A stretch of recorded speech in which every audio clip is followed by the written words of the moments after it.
이제 의협에 종사할 허락을 받음에 나의 생애를 인류 봉사에 바칠 것을 엄숙히 서약하노라.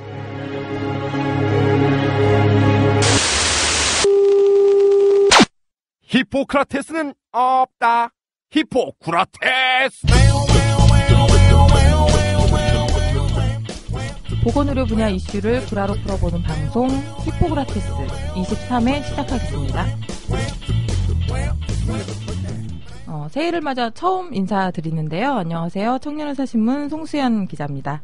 22회 녹음 이후에 한 달 만에 청취자분들을 찾아뵙게 됐는데요. 많이 늦었지만 아직 구정이 안 됐으니까 새해 복 많이 받으세요. 네, 새해 복 많이 받으십시오. 네, 저도 청취자분들 한 달 만에 되게 오랜만에 찾아뵙는데 제가 지금 소개해드릴 두 분은 정말 오랜만에 저희 휴그라를 통해서 청취자분들이랑 인사를 나누는데요. 우선 간사랑 동호회 윤구현 대표님. 네, 윤구현입니다. 네, 안녕하세요. 어떻게 지내셨어요? 저희 진짜 오랜만이죠. 한 달 넘은 것 같아요. 네, 그렇네요.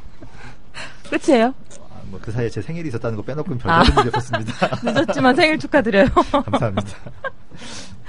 네, 그리고 지금 소개해드리는 이분은 정말 오랜만에 저희 휴그를 통해서 목소리를 듣는데 안타깝게도 지금 감기가 심하게 걸리셔가지고 목소리 좋다는 얘기 많이 들으신 분인데 네, 네, 청년의사신문 양광모 편집국장님 모셨습니다. 네, 반갑습니다. 네.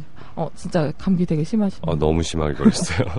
이 감기가 저한테 오마 같다는 바이러스를 다 지금 족보를 알 수 없는 감기를 걸렸다는. 너무 독해요. 예. 나는 의사다에서는 왜 안 나오셨는지 말씀하셨잖아요. 아, 그렇죠. 네, 그 사이 또 안 나오실 때 또 왜 안 나오신다고 저희가 얘기하기도 뭐해서 있었는데 잠깐만 또 나는 의사를 안 들으시는 분도 계실 수 있으니까. 제가 작년 10월 달에 추석 때 연휴에 부산에 내려갔었는데, 그때 갑자기 뇌경색이 왔습니다. 그래가지고, 그보다 다른 분들 깜짝 놀라시잖아요. 젊은 사람이 뇌경색이라고. 그러니까요. 뇌경색이 와가지고요. 그때 해운대 백병원에 실려가가지고, 거의 사경을 헤매다가, 아산병원에, 다시 와서, 수술을 받고, 다시 잘 회복해가지고 올해 1월 달서부터 복귀했습니다. 모야모야 병으로 진단을 받았고요. 모야모야 병으로 한쪽 왼쪽만 수술을 받았어요. 왼쪽에 경색이 와가지고요. 왼쪽만 수술을 받고 오른쪽은 아직 수술을 안 받았습니다. 예. 모야모야 병이면 거의 선천적인 건데. 네, 선천적인 거죠. 늦게 발견이 됐네요. 예, 늦게 발견된. 예상은 하고 계셨던 거였어요? 아닙니다. 전혀 몰랐던, 저도 모르고 있었던 가족분이 있다고 그러셨잖아요. 예, 아버지가 모야모야기는 했는데요. 아버지는 이제 출혈이 있었던 모야모야고요. 아버지하고 저하고는 사실 이게 유전성 질환은 아니라고 저도 알고 있었고, 그래서 유전 질환은 아니니까 나는 검사해 볼 필요가 없겠지라고만 생각을 했었죠. 그래가지고 검사는 안 하고 있다가 이번에 저도 있다라는 거를 알게 됐던 거죠. 저도 이제 궁금해서 찾아봤더니 네. 가족력 있을 경우에 비율이 굉장히 높던데. 그럴 경우에도 한 20% 정도밖에 안 된다고 그래요. 그러니까 근데 가족력이 아닌 경우에는 0.0몇 이렇게 내려가던데. 그래서 그 정도면 그래도 한번 걱정돼서 그러니까요. 검사를 하셨어야 사실 제가 무식했던 거죠. 의사분인데. 네, 되게 의사들이 할 말 없습니다. 네. 네, 저희 기존 고정 패널 분들 소개해드렸고요. 나머지 권복규 교수님이랑 김선욱 변호사님은 사정이 있어서 못 오셨고, 김선욱 변호사님을 대신해서 다른 분이 오셨는데 좀 이따 소개해드리겠습니다. 가장 빠르고 가장 정확하게 의료계의 최신 뉴스와 실시간 접속을 원한다면 바로 여기 앱으로 만나는 청년 의사. 깨알같은 의학 상식, 보건의료계 이슈에 대한 거침없는 해부, 팟캐스트 나는 의사다를 모바일로 만나볼 수 있는 참 좋은 기회. 아이폰, 아이패드, 안드로이드 구분 없이 두루두루 설치가 가능한 청년의사 앱. 지금 바로 설치하세요. 오늘 저희가 다룰 주제와 관련된 분들 두 분 새로 모셨는데요. 우선 저는 이분 하면 딱 과학수사라는 말이 먼저 떠오르는데요. 일반인 분들 중에서도 아시는 분들이 꽤 많으실 거예요. 이 선생님 그 성함을 들으면 그분이라고 생각하시는 분들도 계실 것 같고, 그렇다고 해서 오늘 휘구라에서 다룰 주제가 과학수사는 아니고요. 저희 이 서울의대 법의학교실 이윤성 교수님 모셨습니다. 네, 안녕하세요. 네, 안녕하세요. 네, 이윤성 교수님은 현재 한국의학교육평가원, 제 발음이 자꾸 꼬이네요. 네. 의평원이라고 하죠. 네, 거기 이사장을 맡고 계십니다. 그래서 저희가 오늘 다룰 주제와 깊이 연관돼 있는 분이기도 하시고요. 네, 반갑습니다.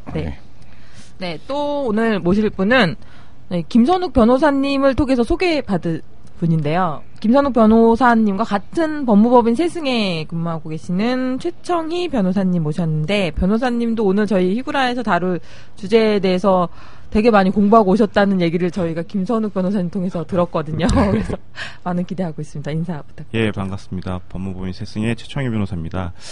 제가 나오게 된 계기는 개인적으로 그 서남무대 사태에 대해서 법률적인 검토를 하고 있었던 차에 마침 이번에 주제가 서남무대 사태다.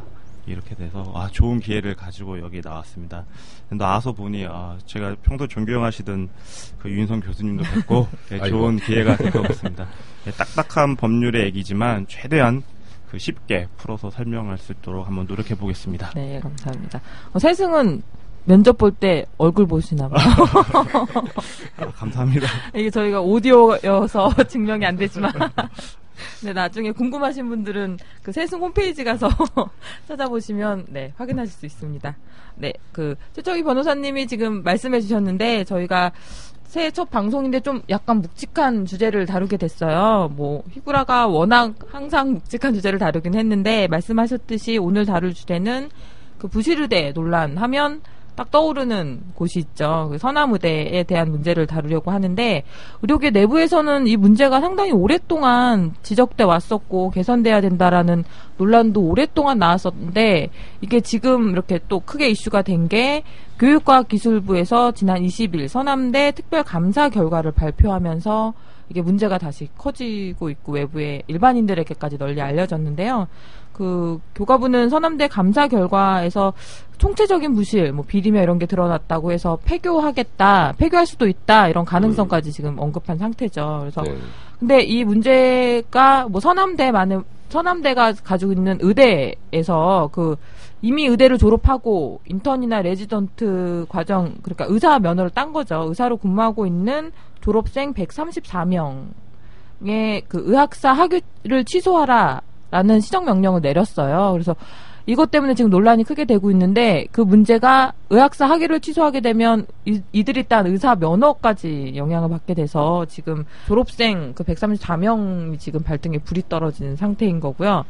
또 여파로 지금 재학생들도 문제인 거죠. 서남대 이사장이 이미 구속 기소됐죠. 구속 기소되면서 기존에 있던 서남의대에 있던 교수분들도 많이 나갔다고 하더라고요. 그래서 내과학교실 같은 경우는 지금 교수가 한 분도 안 계셔가지고 당장 다음 학기 개강을 하면 수업을 어떻게 할지 모른다, 이런 얘기를 걱정을 많이 하더라고요.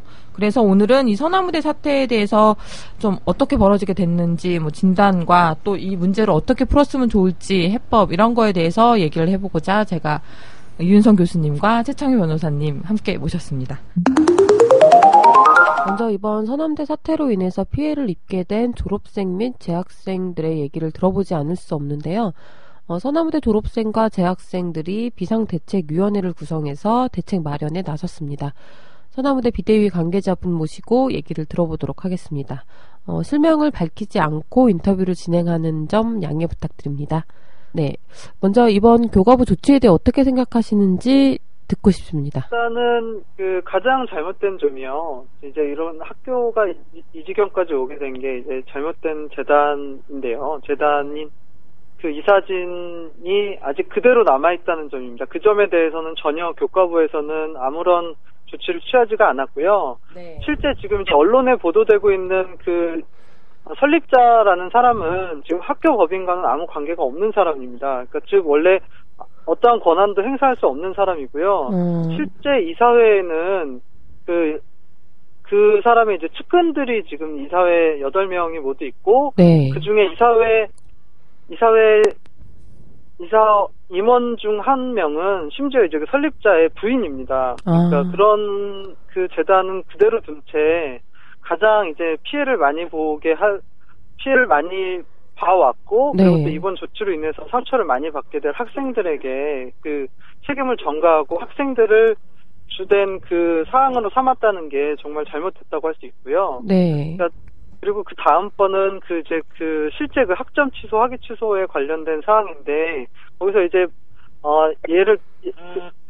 교과부에서 얘기를 하고 있는 것은 시간이 부족하다라고 얘기를 하고 있어요. 기준 시간에. 네. 근데 이제 거기에서도 조금, 저희가 여러 군데랑 상의를 하고, 저희가 검토한 결과, 그게 이제 그 기준 자체도 그렇게, 논리적으로 문제가 있다라는 것이 저희 주장이고요. 일단 거기서 이제 그 교과부에서 언급하고 있는 것은 수련병원 취소가 된 기간 이후에 실습을 받았다라고 네. 얘기를 하고 있는데, 네. 수련병원 취소가 그 취소 조치를 내리고 있는 중에 실제 이제 수련병원으로 인정받았던 기간이 있습니다. 그렇죠. 근데 그 기간에 수련을 받았던 전공의들은 실제 수련 기간으로 인정을 받았습니다. 보건복지부에서. 네.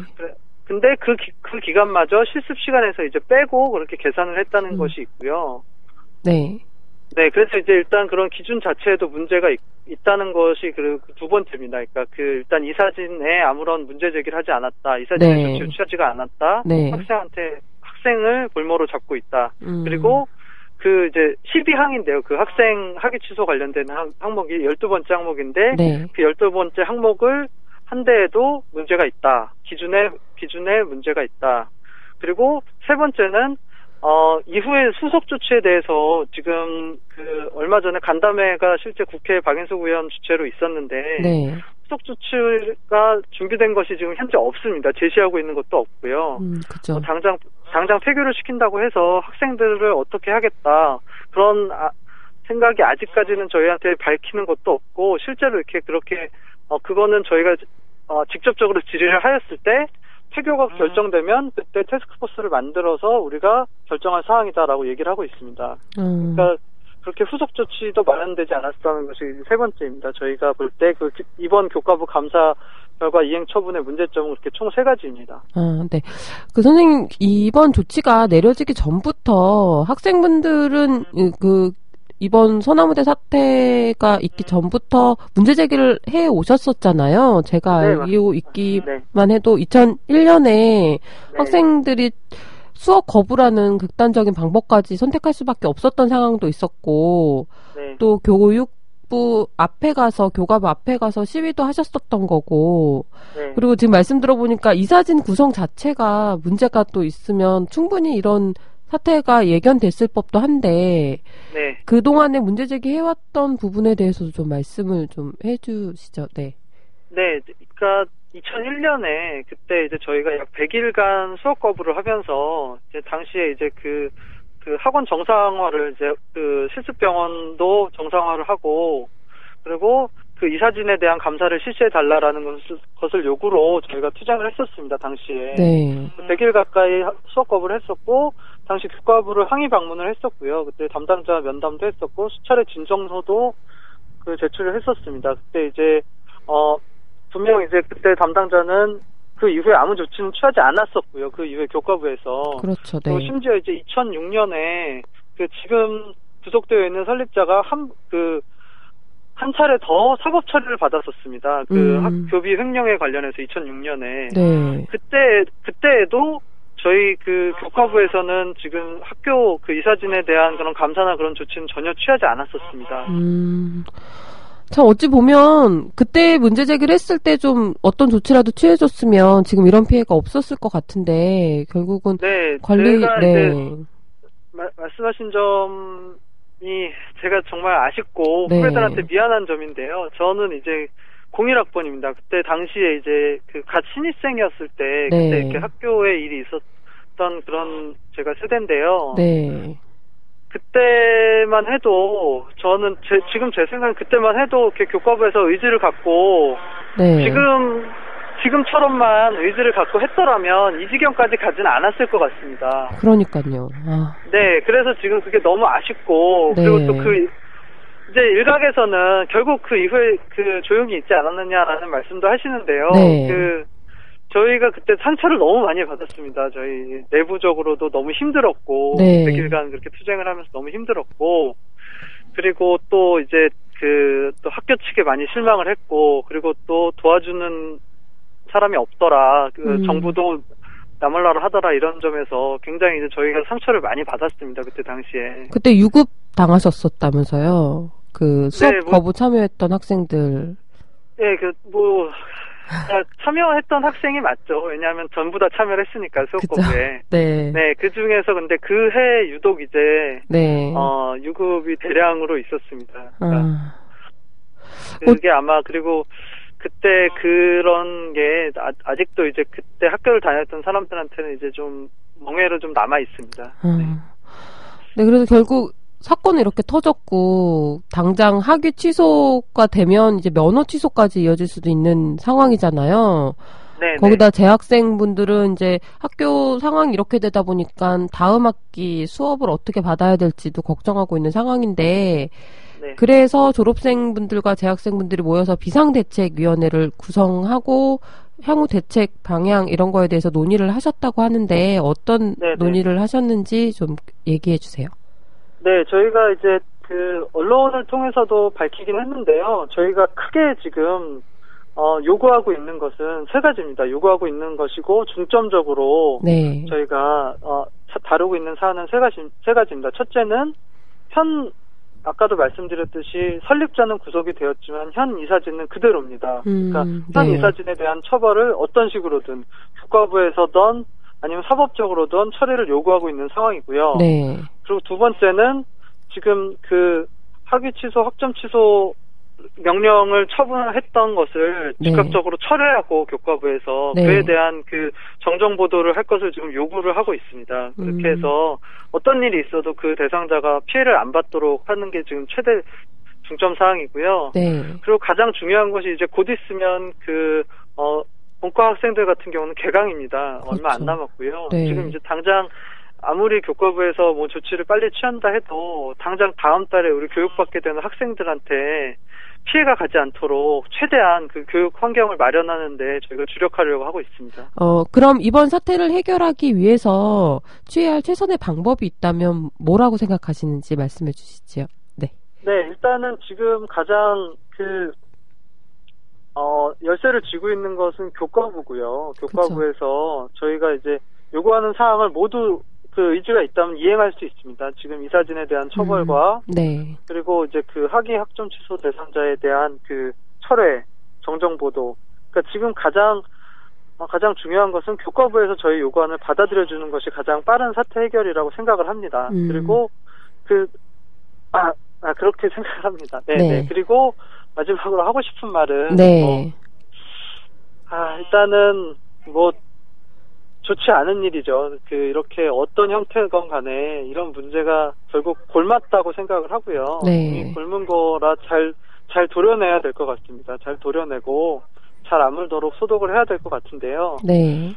일단은 저희 가장 이 방송을 듣는 분들한테 제가 부탁드리고 싶은 것은 네. 저희 이제 학생들, 졸업생들을 그렇게 낙인을 찍지 말고 그렇게 바라봐 주셨으면 하는 것입니다. 저희가 태만하게 실습을 이행하지 않은 것이 아니고요. 저희는 최대한 학교에서 하는 것 이상으로 더 열심히 하려고 노력했고, 그래서 지금 논란이 되고 있는 학번들 같은 경우는 실기시험이 도입한 첫 해부터 그렇게 더 열심히 해서 지금 다들 의료 현장의 최전선에서 있는 젊은 의사들이거든요. 네. 그러니까 이렇게 따뜻한 시각으로 좀 기다려 주셨으면 좋겠습니다. 저희가 최대한 사태가 잘 해결될 때까지 더 열심히 하고, 그리고 저희가 더 자성하는 모습을 보여드리려고 하고 있습니다. 네. 오늘 인터뷰 감사드리고요. 모쪼록 이번 사태가 그냥 학생분들, 졸업생분들 피해 최소화되는 방향으로 해결됐으면 좋겠습니다. 네, 고맙습니다. 네, 감사합니다. 지금까지 서남의대 비대위 관계자분 모시고 졸업생 및 재학생들의 입장에 대해서 들어봤습니다. UCLA 헬스 시스템 이야기. UCLA를 세계 최고의 의료기관으로 만든 5가지 경영 원칙을 소개하는 책. 세계적인 베스트셀러 스타벅스 사람들의 저자 조셉 미첼리가 모든 병원들의 부러움을 받고 있는 UCLA 헬스 시스템의 혁신적인 고객 경험 전략을 분석한다. 의료 경영 베스트셀러 조셉 미첼리의 UCLA 헬스 시스템 이야기. 청년 의사. 네. 교과부 발표 들으셨잖아요. 어떠셨어요? 저는 딱 봤을 때 이게 워낙 의료계에서는 예전부터 의평원도 그렇고 많이 부실하다 얘기를 했었는데 이게 정부에서 발표한 걸로 드러났을 뿐이지 예상했던 바였던 것 같은데. 예, 네. 제가 의평원에 오래 관여하고 있어서 네. 제가 좀 말씀드리면 아주 오래전부터 알고 있었고요. 문제는 또 일부 사람들은 부실하다는 기준이 뭐냐 이렇게 네. 묻는 사람도 있어요. 왜냐하면 기준이라는 게 항상 상대적이니까. 그렇죠. 그런데 서남의대의 경우는 지금 기자님께서 말씀하셨듯이 내과 교수가 한 7, 8명 있다가 다 퇴직하고 네. 한 분 남아있다가 그분도 퇴직 준비하고 있다. 네. 그거 하나만 갖고서도 부실 여부를 따질 그럴 계제는 아닌 것 같고요. 저도 한 번 인증평가를 나간 적이 있는데 나중에 기회가 있으면 자세히 말씀드리겠지만 일단 이 발표가 난 뒤에 사실관계를 잘못 이해하고 계시는 분들이 좀 있어서 네. 그거부터 좀 정리를 하면은 네. 근데 교과부가 내린 조치는 감사 결과 134명의 졸업생의 학사를 취소하는 등의 조치를 하라. 서남대학으로 하여금 조치를 하라는 내용이거든요. 네. 근데 그 표현을 보고서 교과부가 134명의 학사 학위를 취소했다든지 아예 단정적으로 취소하기로 결정했다든지 그래서 이제 복지부에서 면허를 어떻게 할 것인가를 고민하고 있다든지 이렇게 생각하시는 분들이 있어요. 그렇죠. 그거는 아니고요. 교과부에서는 그러한 조치 등의 감사 결과에 지적됐던 부분을 아무튼 서남대학으로 하여금 어떻게 개선을 해라 하는 얘기거든요. 네. 근데 제가 생각하건대는 서남대학이 설마 졸업생들의 학사 학위를 취소할까? 그거는 정말 자기 자식들을 그냥 내치는 거죠. 내치는 네. 꼴이 돼서 그렇게까지는 하지 않을 것으로 예측하고요. 모르겠습니다. 서남대학이 살아남으려고 그러면 졸업생들 다 학사학위 다 취소하고 이렇게까지 할 거라고는 생각하지는 않으니까 결국은 다음 수순은 교과부가 지시한 조치를 하지 못했기 때문에 학교 폐쇄의 결정 거기에 초점이 있고요. 학교가 폐쇄되면 무슨 일이 생길까? 누가 제일 피해를 볼까? 그거에 대해서 걱정을 하는 게 더 맞지 않나 싶어요. 그러니까 일단 134명이 의사 면허 취소당하면 그 사람들이 한 진료 행위가 다 어떻게 될 것이며 이런 얘기를 하는 거는 조금 무의미하다. 비현실적이고 예. 일어나지 않을 일들에 대해서 너무 민감한 게 아닌가 그런 생각이 들어요. 근데 당장 그 졸업생들은 걱정이 되게 많은가 보더라고요. 그렇죠. 10년 동안 그렇게 좀 문제 있는 행동을 했던 학교가 학생을 생각했으면 그런 행동을 아예 안 했을 건데 그렇게 할까요? 물론 만에 하나라도 그런 그 학사 학위를 서남대학이 취소하면 네. 일이 굉장히 복잡해지죠. 예. 그리고 그럴 수도 있고 네. 이론적으로는 물론 변호사님이 설명해 주시겠지만 이론적으로는 할 수 있지만 현실적으로는 일어날 것 같지 않다는 생각이에요. 예. 변호사님 그 학사 학위를 취소 조치를 하게 되면 이게 말씀하실 때 이윤성 교수님 말씀하셨듯이 상당히 복잡하게 사태가 흘러가게 될 것 같은데 졸업생들은 지금 당장 법적 대응 얘기도 하고 있고 그 부분 좀 어떻게 되는지. 제가 좀 이윤성 교수님의 말씀을 좀 보충하자면요. 법률적으로 볼 때 말씀하신 것처럼 교과부에서 현재 그 학위를 취소를 한 건 아닙니다. 말씀하신 것처럼 고등교육법에 따라서 그 위반된 사항에 대해서 시정을 하라라는 시정 명령을 한 상태고요. 다만 여기서 조금 더 보충할 필요가 있는 게 주의 깊게 봐야 되는 게 시정 명령을 한 경우에 서남대학교에서 말씀하신 것처럼 그 학위에 대해서 취소를 할 수 있는 건 이제 총장이 할 수 있기 때문에 총장이 취소를 하느냐, 만약에 취소를 하지 않았을 경우에는 그 고등교육법상 어떤 규정이 있냐면 직권으로 교과부에서 취소를 할 수 있는 규정이 있습니다. 따라서 그 교육법상 그 서남대 총장이 학위를 취소하지 않는다. 그래가지고 이제 폐교만 할 거냐, 이제 그거에서 폐교 조치를 하겠다라는 말을 했는데 폐교만 할 거냐, 아니면 그 학위까지 직권으로 취소를 하느냐, 이제 이 문제가 있을 수 있습니다. 그래서 그 만약에 폐교만 한 경우에는 학위를 취소하지 않았기 때문에 이제 그 졸업생과에 관해서는 조금 더 이제 문제가 여유가 있을 수 있고요. 근데 교과부에서 학위도 취소하겠다 해서 직권을 취소하게 되면 이제 졸업생의 자격, 즉 응시 자격에 보면 의료법상 학위가 있거나 6개월 이내에 학위를 딸 수 있는 사람에게 이제 그 국시를 응시할 수 있는 자격이 있기 때문에 그 국시를 의경해서 시험에 합격했다 하더라도 그 전제 조건이 학위가 취소되는 사태가 발생하면 이제 면허에까지 영향을 미칠 수 있는 사태가 발생할 수 있습니다. 따라서 졸업생의 입장에서는 그런 우려가 있기 때문에 현실적으로 여기에 대해서 어떻게 대응을 해야 될지 아무래도 고민이 많을 수밖에 없다고 보여집니다. 그게 교과부가 근데 학위 취소를 직권으로 하지 않고 폐교 조치로 넘어갈 수도 있는 거죠. 네, 법상으로는 그 시정명령을 그 이행하지 않았을 때 규정이 그 학교를 뭐 폐쇄해야 된다, 아니면 직권을 취소해야 된다, 이렇게 기속 반드시 해야 되는 규정으로 돼 있는 게 아니라 할 수 있다라고만 돼 있기 때문에 교과부 자체적인 판단에 따라서 과연 이 사안을 그 여러 가지를 비교 형량해서 학위까지 취소를 해야 되느냐, 아니면 학교를 폐쇄해야 되느냐, 이건 내부적인 많은 고민이 필요하지 않을까 이렇게 생각됩니다.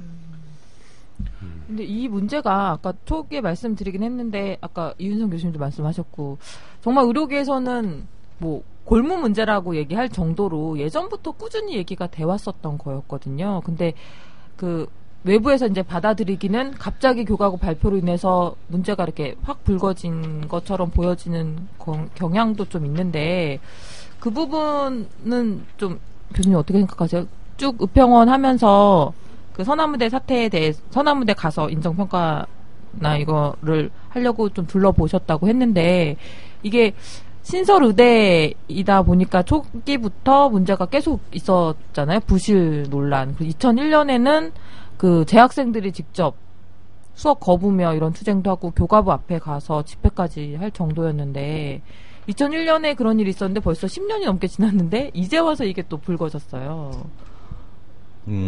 거기는 뭐 여러 가지 이유가 있을 텐데요. 서남의대 얘기를 하면은 그럴 리가 있냐라는 생각을 하는 분들도 많고요.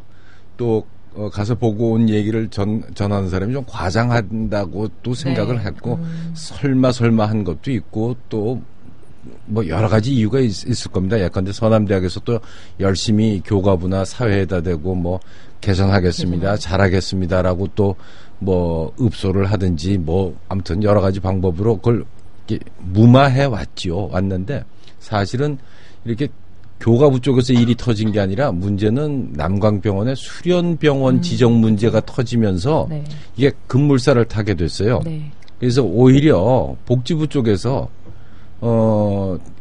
남강병원이 그 전공의 수련병원으로서의 자격이 있는지 없는지를 조사하는 과정에서 너무 터무니없다는 것, 그리고 또 제일 큰 문제는 그 남강병원이나 서남대학에서 뭔가 보고할 때 거짓을 보고해요. 그게 난 참 질이 나쁘다고 생각을 하는데 보통 우리가 뭘 보고할 때 약간은 과장은 하죠.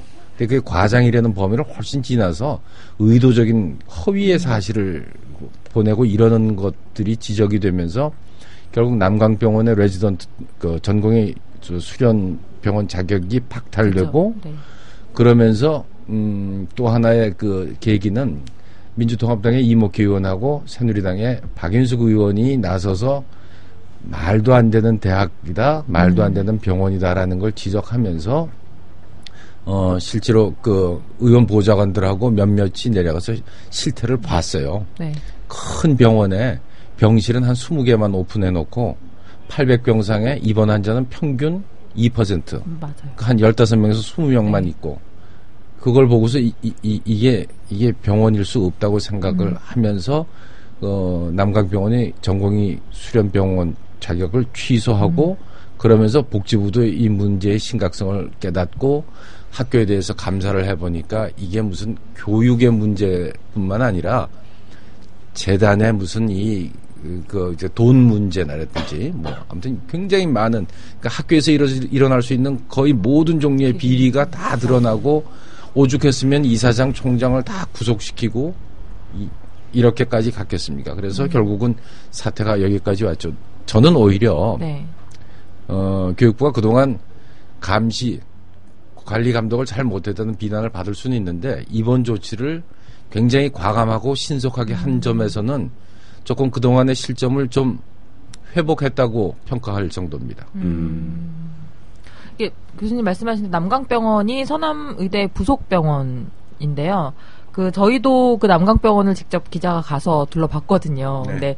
근데 정부에 보고하기로는, 그러니까 병협이나 이런 데 보고하기로는 병상 가동률, 그러니까 환자들이 입원한 이런 비율이 한 97%다, 막 이런 정도로 보고를 했는데, 정말 가서 보니까 아까 말씀하셨듯이 2%의 1층만 리모델링 좀 해서 이렇게 해놓고, 그 위로 가면 갈수록 텅텅 비어있는 병실이 텅텅 비어있을 정도로, 그리고 시설도 다 낡았을 뿐만 아니라, 아무튼, 이게 병원이 정말 운영되고 있는 게 맞나 싶을 정도로 병원이 그렇다고 하더라고요. 근데, 네. 병상 가동률을 속일 수가 있나요? 그러니까 청구를 하면 환자 수가 어느 정도 가짜 환자를 입원시키는 그러면 삭감이 들어가서 또 다른 문제로 그것 때문에 그러니까 또 그거는 이제 처벌을 받거나 환수를 당하거나 수련에 관한 그 서류는 그런 식으로 그러니까 남강병원이 그 신병원에서 하는 적정성 평가에서는 매번 안 좋게 평가가 나왔는데 그게 이렇게 수련병원 자격 유지하는 서류 제출 건이랑 연결이 안 됐는지 서류 제출에는 97%다 뭐 이렇게 대고 제출을 하니까 이제 유지가 그동안은 됐었던 거죠. 그동안. 보건복지부가 그거를 10년 가까이를 놓치고 있다라는 게 정말 이해가 안 되는데요. 이해는 저도 안 되는데요. 사실입니다. 사실인 그게 문제예요. 기사를 봐서 알고는 있는데 이해할 수 없는 사실이 있다는 게 문제예요. 같은 부서, 다른 부서도 아니고 같은 부회 내에서 신평원에서 보는 자료와 그렇게 차이가 나는데 그거를 그냥 모르고 있었다라는 게 변명의 여지가 있는지가 전 납득이 하여튼 안 됩니다. 그리고 제가 이 방송 준비하면서 기사를 봤는데 최근 기사인 줄 알았어요. 근데 2001년 기사더라고요. 똑같습니다. 그 내용이 동일하고요. 좀 궁금한 거는 이 기사에서 98년도에 설립하셨던 분이 구속이 됐었다라고 나오더라고요. 또 된 거죠. 이분은 전과가 몇 범일까가 좀. 근데 그게 재학생들 같은 경우에 제가 얼마 전에 학생회장을 만나서 이렇게 인터뷰를 하는데 그 재학생들 학교 내부 분위기는 그랬대요. 그러니까 내부에서도 이사장이면 비리나 총장 비리나 이런 거에 대해서는 그러니까 정확히 팩트는 몰라도 알고는 있었는데 말씀하셨듯이 그런 건으로 구속이 되면 집행유예로 풀려나서 다시 복귀하고 이러니까 이번에도 그럴 거다라고 대수롭지 않게 넘겼다는 거예요. 그러니까 98년도에 등록금 횡령으로 1년 9개월에 집행유예 2년을 받았다가 99년에 사면 복권됐다고 돼 있거든요. 근데 이거 똑같은 게 반복되면은 집행유예를 안 주지 않나요, 변호사님? 워낙 이사장 사학재벌이라고 하던데 사학재벌에 특권이 있어서 그런지 모르겠지만 이번 건은 워낙 언론에도 많이 노출이 됐고 사실상 그 사태가 심각해서 쉽지 않지 않을 것으로 이번에는 집행유예는 안 될 것 같다. 1,000억 단위던데요. 그때도 1,000억 단위예요? 이거는 말씀하셨듯이 졸업생 문제는 일단은 학위 취소가 되느냐 마느냐가 좀 중요하긴 하지만 이윤성 교수님도 그렇고 그렇게까지는 가지는 않을 거다라는 얘기를 하셨는데 재학생들도 지금 문제거든요. 아까 말씀하셨듯이 그 내과 같은 경우는 지금 교수님이 하나도 없다고 하더라고. 다 나가셔가지고. 그래서 나머지 한 명도 나갔답니까? 나갔대요. 그래서 이제 본과 2학년부터 내과 수업을 받아야 되는데 본과 2학년으로 이제 올라가서 다음 학기 한 달 정도 남았나요? 그런데 개강을 하면 내과 수업을 어떻게 받아야 될지를 모르겠다고. 이건 정말 교육권 침해 아니냐. 이러면서 학생들이 되게 불안해 하던데 이 문제는 어떻게 해결이 해야 될까요? 이 재학생 부분들이 폐교 조치 조치를 내리거나 뭐 어떻게 하더라도 학생들이 가장 불안해하는 부분이 그거거든요, 솔직히. 그게 걱정이에요. 네. 왜 걱정이냐면요. 이제 교과부가 폐교까지 생각을 하고 조치를 했잖아요. 네.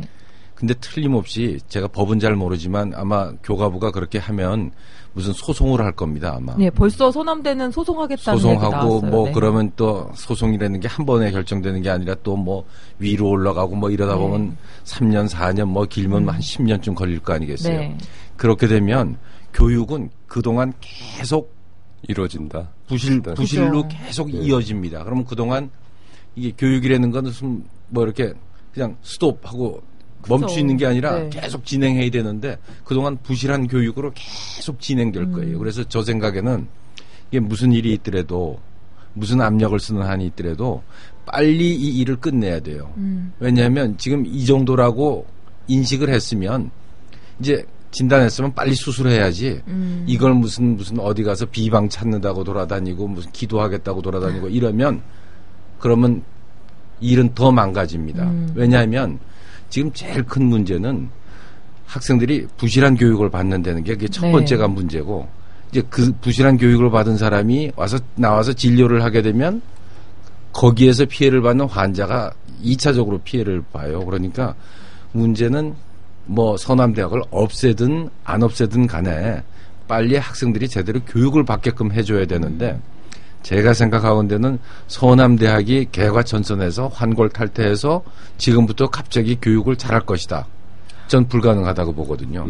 그러니까 무슨 수를 써서라도 빨리 학교를 폐쇄해라. 그게 제 결론입니다. 이게 뭐 법적으로는 어떻게 해야 될지는 잘 모르지만 네. 그래야지 학생들도 덜 손해를 봐요. 제가 이렇게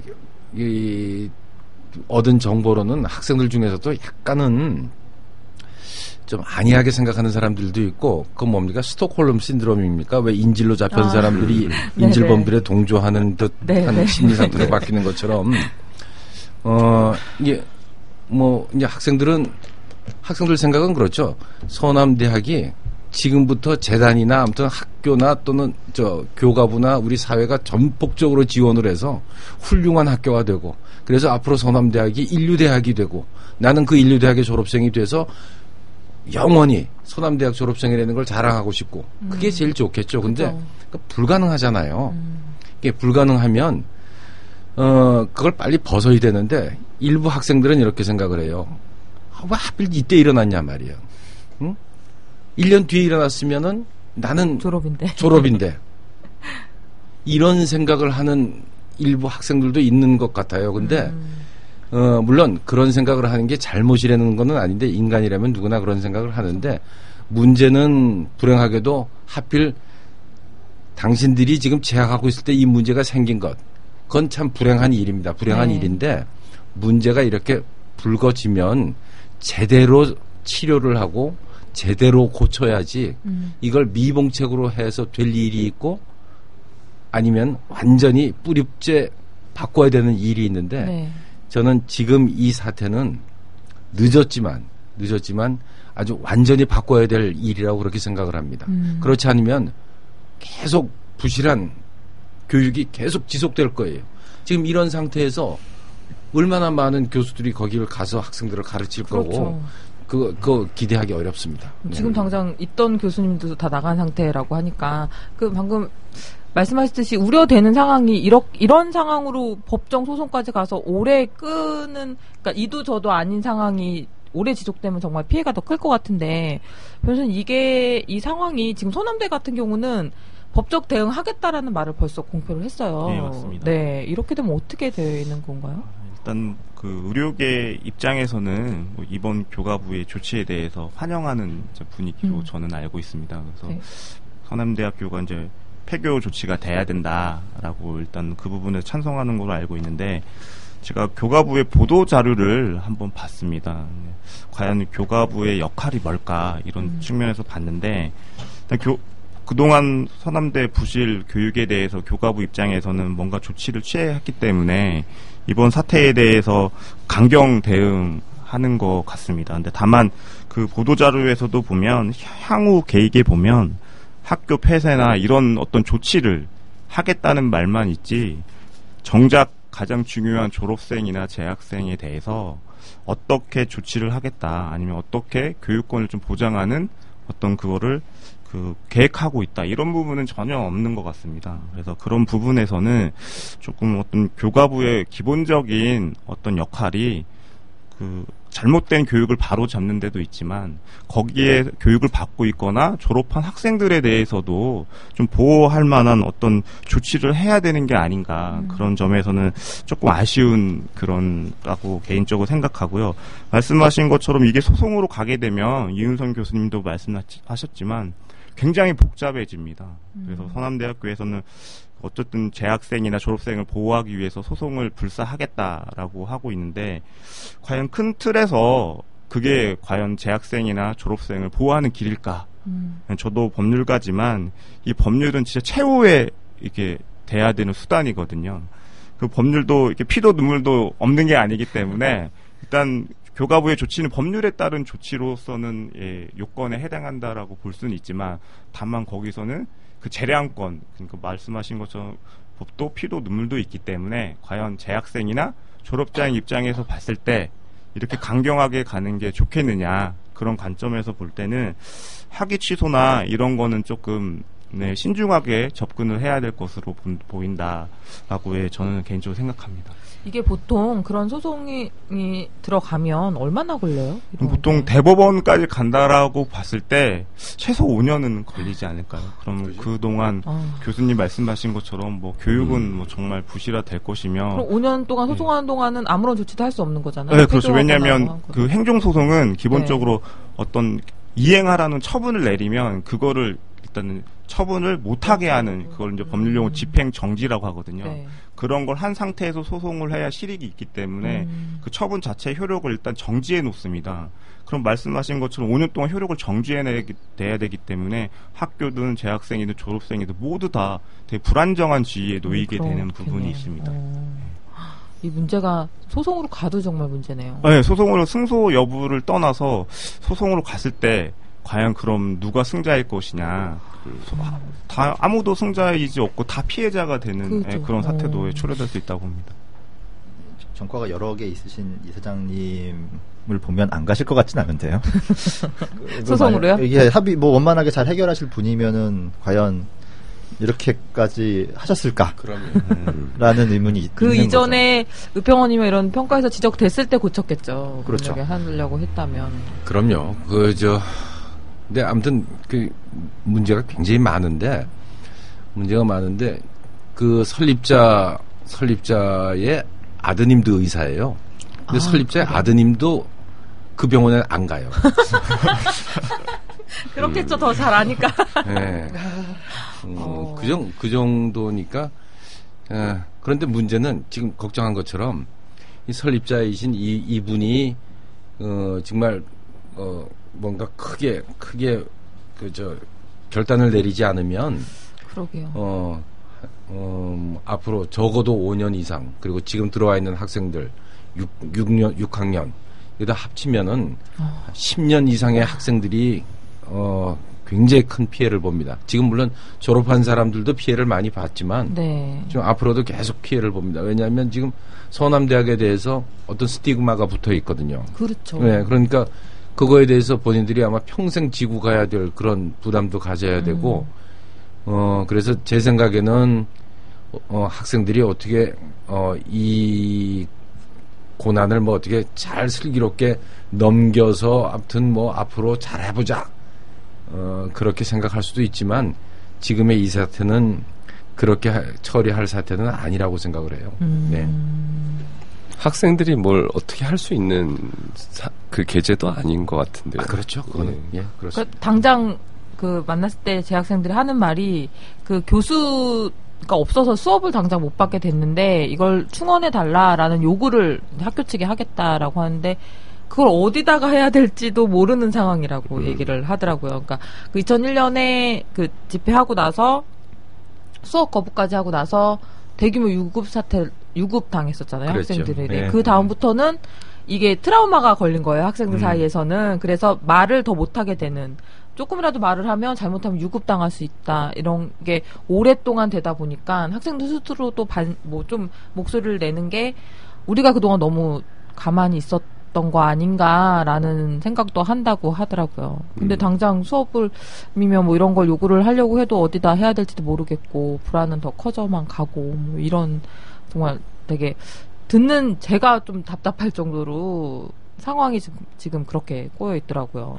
학생들에 대한 구제 방안이나 대책은 마련이 돼야 되는 거잖아요. 말씀하셨듯이 뭐 몇 년 동안 이렇게 스톱했다가 교육을 할 수도 없는 거고 지금 다들 이렇게 수업을 계속 하고 해야 되는데 이걸 할 수 있는 방법이 뭐가 있을까요? 문제는 서남대학이라는 대학에서 학생들을 재학생으로 붙잡고 있는 한은 안 되는 거죠. 다른 대학에서 교육을 시켜주고 싶어도 교육을 할 수가 없죠.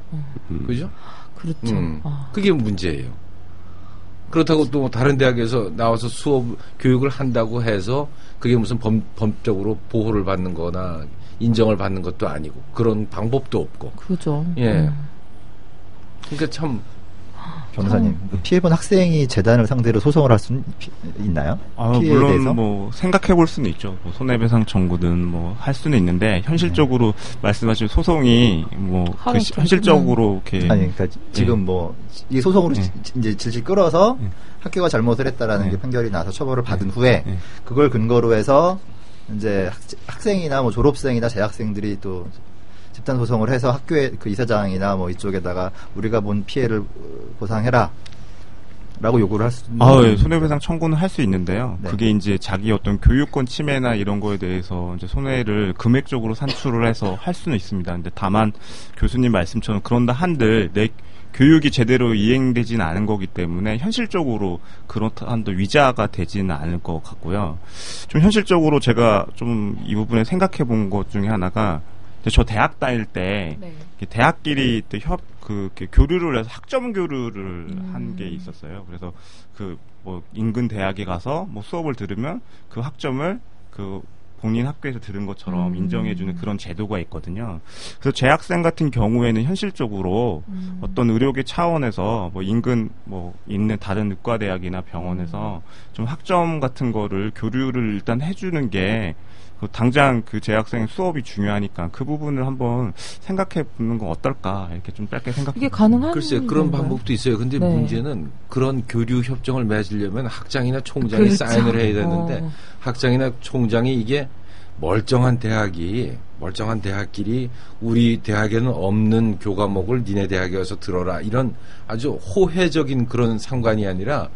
지금 서남대학에서 그런 교류 협정을 맺는다면 우리 대학이 교육이 부실합니다라는 걸 인정을 하고 하는 거고 그리고 교류가 아니라 그건 일방적이잖아요. 그죠? 그렇죠. 아예 위탁하는 것처럼 되는 거잖아요. 젖동량인데요. 예.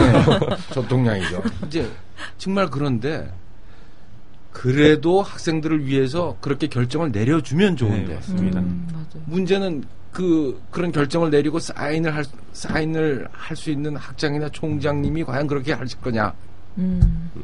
물론 전제는 주변에 있는 어떤 대학이든지 그거를 손뼉을 마주쳐야 되는데 손뼉을 마주친다 할지라도 서남대학 쪽에서 그걸 받아들이냐 하는 게 문제예요. 그러니까 방법이 없지는 않지요.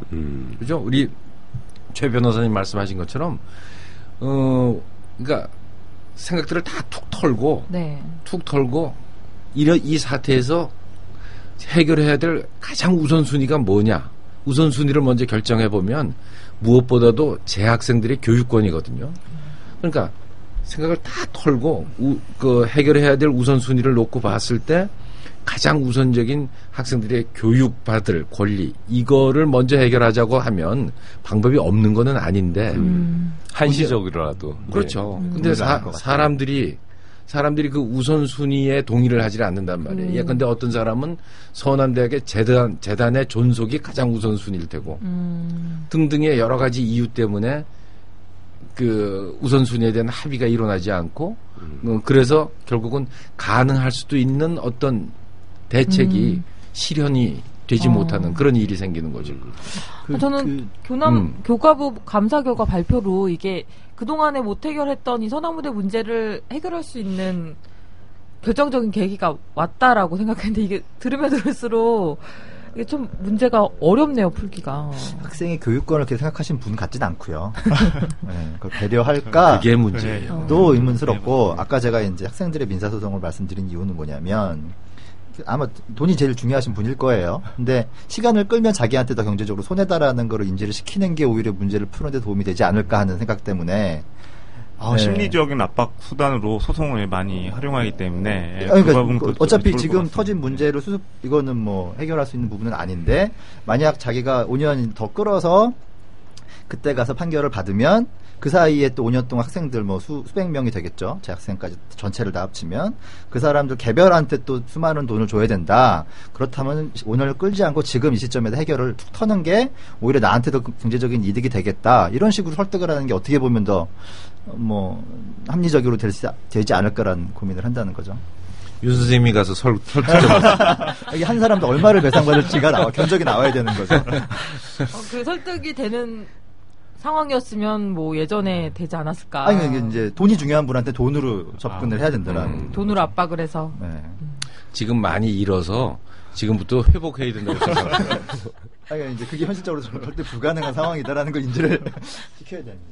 물론 이제 그 사이에 5년의 시간을 벌면서 뭐 돈을 다른 데로 빼돌리겠다라고 결심을 할 수도 있겠죠. 물론 이제 법적으로 그걸 막으려고 노력은 하겠지만 또 이런 분들은 그런 거 잘하시잖아요. 근데 현실적으로 뭐 지금 이미 소나무대에서는 뭐 학위 취소나 이런 건 못하게 학생들한테 피해가 되니까 안 하겠고 또 법적 대응, 이의 신청 법적 대응 하겠다라는 입장을 밝힌 상태니까 이게 법적 소송으로 간다고 하면 기간이 좀 빨리빨리 돼서 뭔가 확정 판결이 나는 기간까지가 좀 짧아야 되는 게 최선인 상황인 거죠? 그럼 현 상황에서는. 그런데 뭐 제가 알고 있기로는 그 법원의 판결이라는 게 또 절차가 매우 중요하기 때문에 그렇게 우리가 바라는 대로 그렇게 서둘러 주지 않을 거예요. 왜냐하면 법률적 판단이라는 게 최종 판단인데 그런 판단을 내리는 분들이 서둘러 하다가 잘못 판단하기보다는 신중히. 늦더라도 제대로 판단하는 게 낫다고 생각하시는 분들이니까 네. 우리가 바라는 만큼 그렇게 서둘러 주지 않을 겁니다. 그걸 요구할 수도 없고요. 예. 뭐 그런 사건은요 비일비재하고요. 예를 들어서 뭐 상표권, 뭐 특허권 침해했다 이런 걸로 소송을 하면은 소송하는 데는 막 수년이 걸리는 거예요. 근데 이미 둘 사이에선 논쟁거리가 안 되는 거야. 뭐 기술이 발달하거나 그게 이미 특허 침해가 아니거나 그 아무래도 법이라는 게 보수적이고 이렇게 후발적으로 하다 보니까 이걸 따라가지 못하는 게 이제 가장 큰 문제로 지적되는데 교수님 말씀처럼 그런 문제가 가장 크게 있습니다. 청진기가 사라진다. 의학과 IT의 융합으로 의료의 패러다임이 변한다. 휴대전화로 암세포를 찾아내거나 곧 닥칠 심근경색을 예측할 수 있다. 디지털 혁명이 바꿔놓을 의학의 미래를 소개하는 책. 미국 아마존 의학 베스트셀러 에릭 토플의 청진기가 사라진다. 청년 의사.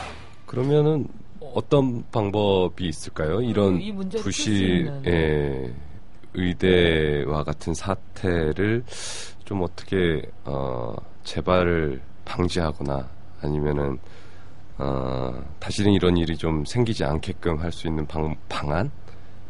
이런 방법으로는 예전에 의대 인증 평가하고 의사국시 응시 자격을 좀 연계해가지고 예전에 신상진 의원이 법안을 발의를 했는데 이게 흐지부지 아니에요. 그거는 법이 개정이 됐어요. 그래서 인증 평가를 받지 못한 대학의 졸업생은 의사 국가시험에 응시할 수가 없습니다. 아, 그렇게 법이 개정이 됐어요. 그래서 그래요? 이미 개정이 됐고 그거에 대한 시행령은 아직 마련되질 않았지만 그 원칙은 이미 돼 있고요. 그리고 현재는 그 평가를 받았느냐 받지 않았느냐를 누가 평가하고 어떻게 평가하고 하는 거에 대해서는 디테일은 없는데 저희가 예측하건대는 현재 있는 의학교육인증평가원, 의평원이 교과부로부터 어떤 그런 권한이나 기능을 위임받아서 의평원이 인증평가를 하고 그리고 그 결과에 따라서 교과부가 어떻게 조치를 한다 하는 큰 그림은 그렇게 돼 있습니다. 돼 있는데 그것도 사실은 무슨 의과대학 졸업한 사람이 의사 국가시험을 보지 못하게 하는데 목적이 있는 게 아니라 의학교육의 질을 좀 높이자는데 목적이 있거든요.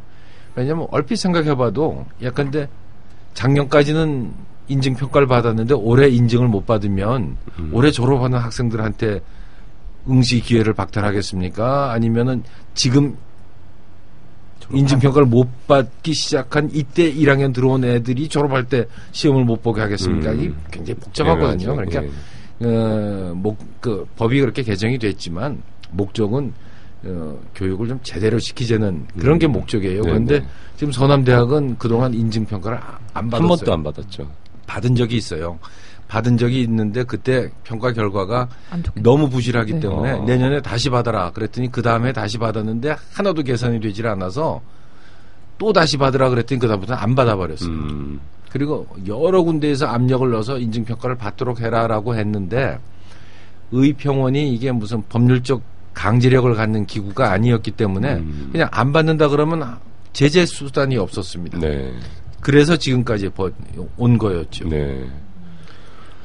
그러면은 의평원이라는 어떻게 보면은 그 의과대학에 대한 심의기구 이런 인증평가기구가 있는데 이 평가기구를 좀 공식화할 필요도 있지 않을까요? 있어요. 그래서 지금 한 1년 반 전부터 교과부가 위원회를 만들어서 의평원이 그런 권한을 교과부 입장에서는 그런 권한을 위임해줘도 될 만한 기구인지를 한 1년 이상 지금 평가하고 있습니다. 그래서 이제 최종 단계에 와 있습니다. 네. 최종 이제 몇 가지 이제 좀 조정할 게 남아 있긴 한데 제가 알고 있기로는 아마 교과부에서 곧 인정해 줄 것 같아요. 네. 서남대가 처음에 그렇게 평가를 받은 게 한 번 받은 게 몇 년도의 일인가요? 대략? 제가 그 자료를 안 가지고 왔는데 맨 처음에 인증평가를 한 거는 신설대학에 대해서 한번 했고요. 그 다음에 이제 신설대학에서 대해서 인증평가를 한번 하고 그리고 이제 모든 의과대학 41개 의과대학에서 대학에 대해서 인증평가를 한 게 서남의대는 2000년부터 2004년까지 진행된 1주기 의대 인증평가를 통과하지 못했으며 2007년부터 2010년까지 진행된 2주기 의대 인증평가는 거부했습니다.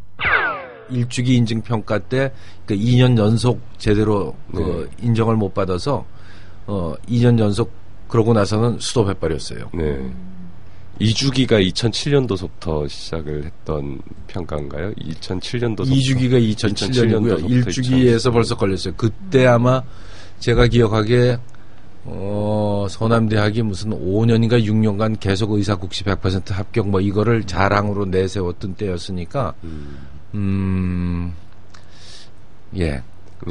곧 때입니다. 2000 초중반쯤. 네. 그때 의사국시 100% 그것도 문제가 됐던 게 학생들이 들고 일어났던 문제가 그 의사국시 100%를 만들기 위해서 학생들을 일부러 유급시키는 뭐 이런 일까지 저질렀던 그리고 또 그런 얘기도 있어요. 의사국시를 그렇게 많이 합격한 걸 보면 의학교육을 제대로 시킨 게 아니냐 그런 주장도 합니다. 그런데 그거는 기본적으로 개념이 달라요. 뭐냐면 의사 국가시험이 목적하는 바하고 의과대학 교육이 목적하는 바가 반드시 일치하지는 않아요. 의사 국가시험만이 목적이라면 대학이 필요 없죠. 그냥 강습소에서 학원 다녀서 시험을 보게 하고 그리고 의사를 보건복지부 장관이 의사면허를 주면 돼요. 그런데 우리 의료법이 사실은 일제나 해방 직후에는 뭔가요? 고시 의사가 있었어요. 그때는 의사가 별로 없을 때, 그때는 일제 때는 그 고시 의사도 있고 했지만 그 법을 다 고쳐서 의과대학을 졸업하고 플러스 의사국시에 합격하라 하는 뜻은 두 가지가 추구하는 목적이 서로 다르기 때문에 그래요. 그리고 전 세계 웬만한 나라치고 그렇게 의사국시만 갖고서 하는 나라는 없고요. 영국 같으면 의사국가시험이 없어요. 영국은 그 GMC라는 General Medical Council이라는 그 아주 그 의료에 관한 그 굉장히 강한 힘을 갖는 기구가 있는데 거기서 이제 모든 걸 다 관장합니다. 그런데 거기서 영국에 있는 의과대학을 이렇게 평가해서 너희 커리큘럼이나 뭐 이런 게 다 제대로 됐다라고 인정해주면 그러면 그 대학 졸업생들은 졸업하면 자동적으로 별개 시험 없이 자동적으로 내무부에 등록을 해요. 그러면 1년이나 1년 6개월 정도의 등록 전 의사로서 그러니까 pre-registered physician이라는 그런 개념으로 이를테면 수련의 같은 과정을 밟게 됩니다. 그러니까 그때는 독립된 진료는 못하고 네. 지휘 감독을 받는 상황에서의 진료를 할 수 있는 의사의 자격을 갖게 돼요. 그러고 나서 그 기간이 끝나면 드디어 등록을 받아줍니다. 이게 registered physician이 되는 것이고 그때 이제 완전한 의사가 되는 거고 독립된 의사 면허를 갖는 그런 개념인데 영연방에서는 의사 면허 시험이 없는 데가 꽤 많아요. 거기는 오히려 교육이 제대로 됐으면 그대로 인정하겠다는 그런 시스템이에요. 그러니까 그리고 의사 국가시험은 의사로서 최소한의 지식이 있느냐 그리고 최소한의 수기를 습득했느냐 하는 걸 보는 거니까 그거는 마치 학원에서 그것만 딸딸딸딸 공부시키고 그것만 연습시켜서 내보내도 시험에 합격할 수는 있어요. 그러니까 100% 합격이면은 좋은 의과대학 교육이다. 그렇지도 않고요. 100% 합격시키지 못한 의과대학 교육은 그러면 나쁜 의학 교육이다. 그것도 성립하지 않습니다. 예. 네, 그때 한참 국감 때 그 보도자료에 뭐 나왔던 게 서울의대 국시 합격률이 왜 이렇게 낮냐라는 지적을 국회에서 했었는데 네. 그것도 좀 어찌 보면 되게 좀 모르고 한 네, 거죠. 그렇죠. 네. 그래서 뭐 서울의대 교육이 안 좋아서 최고 대학이라고 하는데 교육이 안 좋아서 국시율이 낮은 건 아니잖아요. 네. 그 결과 갖고 서울의대 교육이 안 좋다. 그렇다고 또 좋다. 뭐 이렇게 평가할 수 없어요. 그 별개의 그렇죠, 거니까. 네, 네. 제 생각엔 안 좋은 게 있을지도 모르겠습니다. 근데 덜 쪼나요? 그런데 이제 옛날부터 학풍에 그런 게 있어서 옛날에 학장하시던 분이 명언을 남기셨는데 뭐냐면 어떤 기자가 서울의대 졸업생이 의사국시에 이렇게 떨어져도 되냐고 그랬더니 그 학장님 왈 떨어진 애들은 우리 대학 출신이 아닙니다.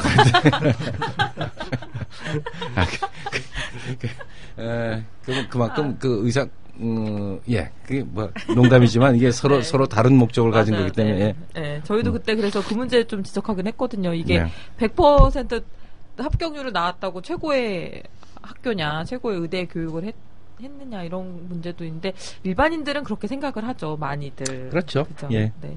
아, 근데 이 뭐 의대 교육 문제로 넘어가기 전에요. 네. 제가 한 가지 여쭤보고 싶은 게 그럼 서남 의대 이 현 상황을 어떻게 최소화 피해를 최소화하고 해결할 수 있는 방법이 뭘지. 저는 2007년도 사립학교법 논쟁이랑 좀 비슷하다고 봐요. 그러니까 학교라는 공간이 상당히 많은 정부의 예산이 들어가고 학교에 또 학생들이 돈을 내는데 실은 외부에서 학교를 규제할 수 있는 방법은 거의 없잖아요. 그래서 이제 그거를 좀 해결하고자 2007년도에 이제 사립학교법을 이제 개정을 했는데 실은 반대가 매우 심해서 다시 원상태로 거의 돌아갔죠. 근데 뭐 그걸 생각을 하면 실은 오늘 이제 참석하기로 한 여당 의원님도 계시지만 그 당시 물론 국회의원 아니셨지만 뭐 정부 정치권의 책임이 없다라고 저는 보기 좀 어렵다고 생각을 하고요. 그러니까 사립학교라는 곳이 뭐 사립학교 법인의 고유 재산이라기보다는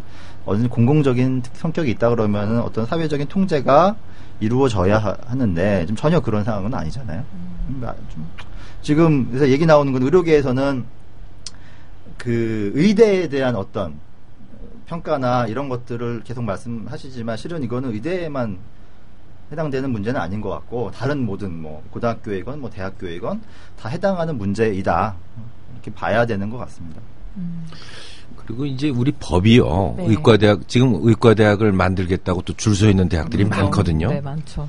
근데 의과대학을 인가해주고 말고 하는 거에 아무튼 그 조건은 하드웨어밖에 없어요. 네. 땅이 있느냐, 뭐 학교가 있느냐, 뭐 건물이 있느냐 이런 거밖에 없거든요. 그러니까 사실은 그 당시에도 지금 우리가 신설의대라고 그러는 한 10몇 개의 대학이 생길 때도 특별한 조건이 없었어요. 하겠다는 의지를 보이고 열심히 로비하고 그래서 그게 먹히면 학교가 세워지는 거예요. 그렇죠. 인가를 받으면 그때 건물 지어서 교실 짓고 그때부터 교수 초빙하고 이렇게 해서 학교를 만들었거든요. 지금 줄 서 있는데도 다 그래요. 맞아요. 지금 아무것도 없이 그냥 의과대학 그러니까 인가를 받느냐 안 받느냐가 엄청난 특혜에 해당이 되는 거죠. 그러고서는 물론 그때 인가를 받은 대학 중에는 잘 움직이고 있는 대학도 있습니다. 그 뭐 신설대학이 다 나쁜 건 아니니까.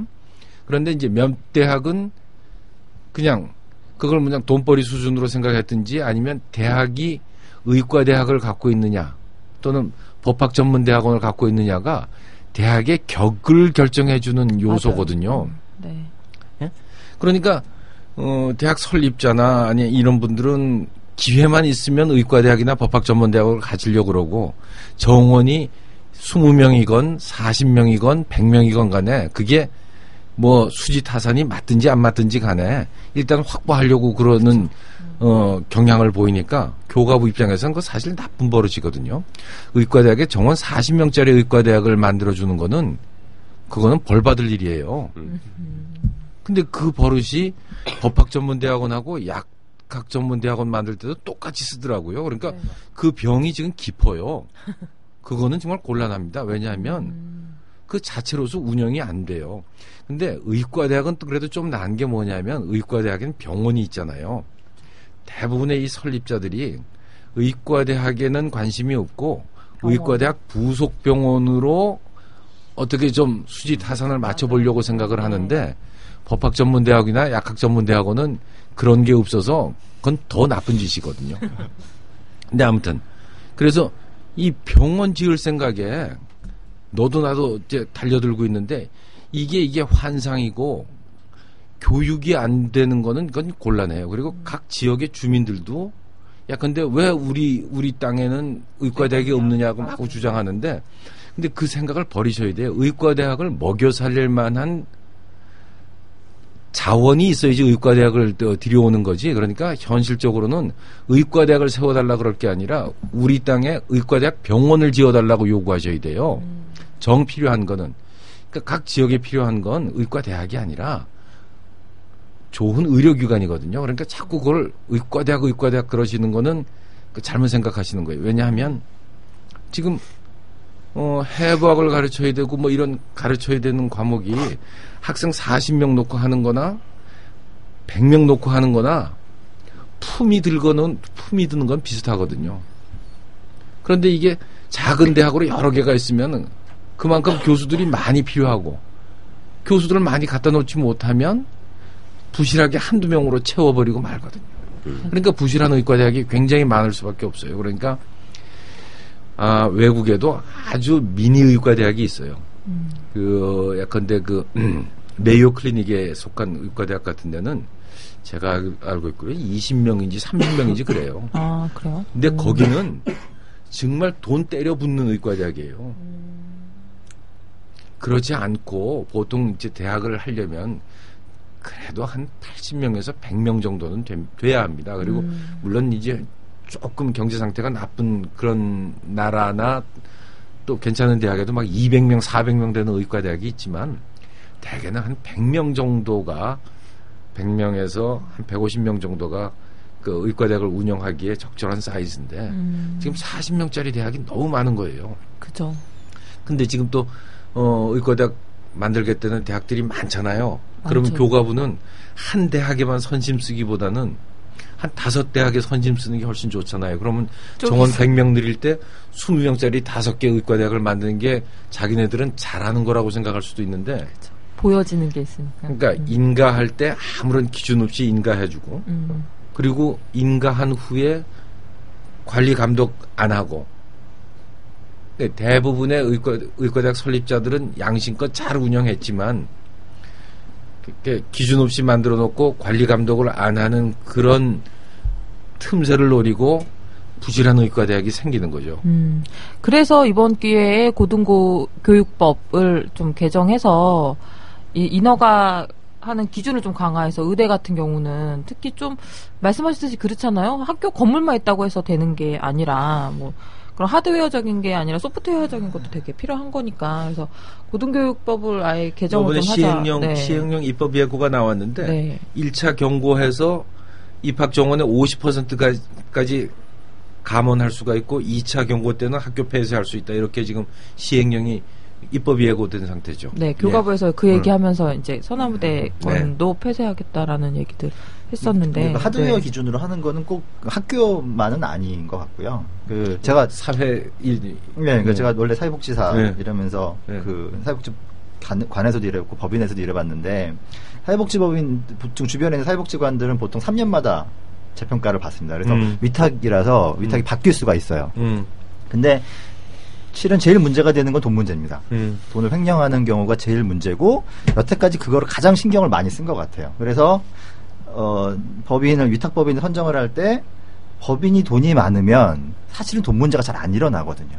그러니까 다른 거 다 필요 없고 내가 돈이 많은지 없는지 이를 기준으로 하는 게 일반적이었었어요. 실제로도 그러면 사고는 덜 나니까. 근데 돈이 많다고 해서 사회복지 사업을 좀 잘할 것이냐, 그거는 좀 별개의 문제인 거죠. 그러니까 공무원들이 어떤 사고가 벌어질 가능성을 좀 낮추고 싶다라는 어떤 방어적인 입장에서 그렇게 하드웨어적인 기준을 좀 강화하는 게 아닌가라는 생각은 듭니다.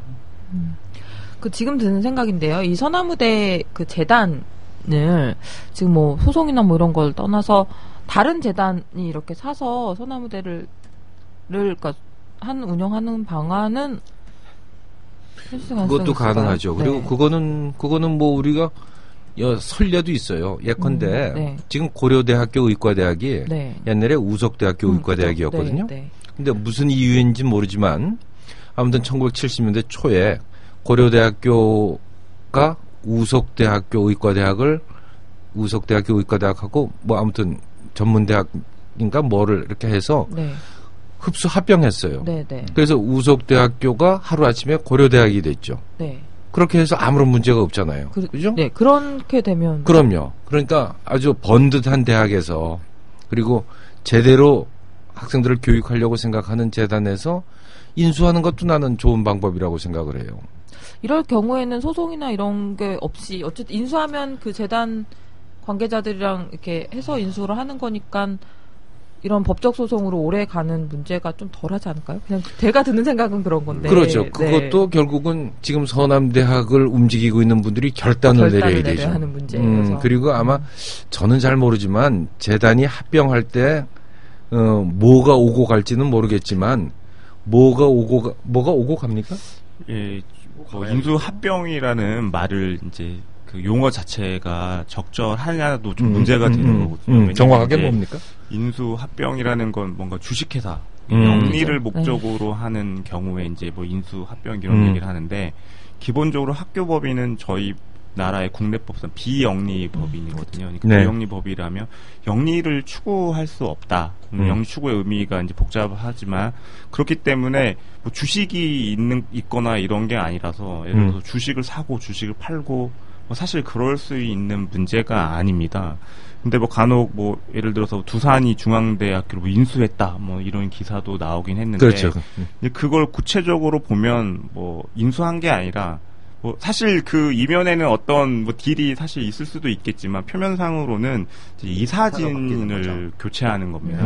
이사장 플러스 이사진을 이제 교체를 해서 이제 운영하는 주체가 달라지게 되는 거죠. 이제 그거를 이제 비영리 법인에서는 그 인수내 합병이나 이런 형태가 그렇게 되는 건데 다만 그거를 그 내가 학교 거액을 이제 출연하는 거잖아요. 이제 법률적 용어로 이제 무상으로 돈을 학교 법인에 넣어야 되잖아요. 그렇죠. 법인 운영하려면 자금 필요하니까 예를 들어서 100억을 넣었는데 내가 과연 이거를 나올 때 왜냐면 나올 때 자기가 100억을 가지고 나올 수 없거든요. 그렇죠. 국고에 기속되거나 아니면 거기에 계속 있어야 됩니다. 그렇죠.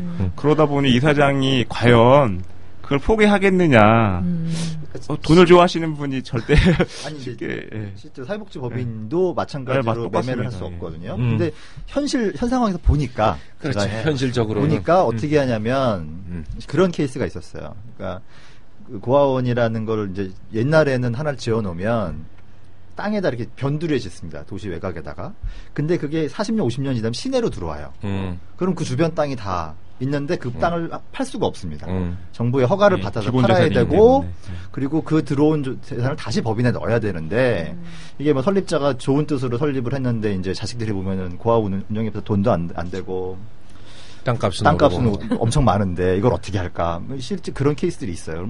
제가 본 경우에는 고의부도를 냈습니다. 사업을 막 벌여서 부도를 낸 다음에 다른 데서 그거를 다 갚아주고 말씀하신 것처럼 이사진을 다 바꾸고 정관 바꾸고 법인 명칭 바꾸고 그러면은 완전 다른 데가 돼버리는 거죠. 그렇죠. 근데 이제 그 뒤에는 뭐 말씀하신 거 현금이 분명히 오고 오고 가겠죠.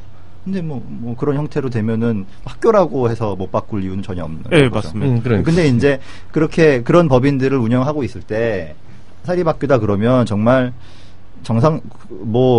감옥에 가는 일이 있다 그래서 3대 4대가 계속 거기서 먹고 살 수 있는 재산이거든요. 다른 거와 다르게.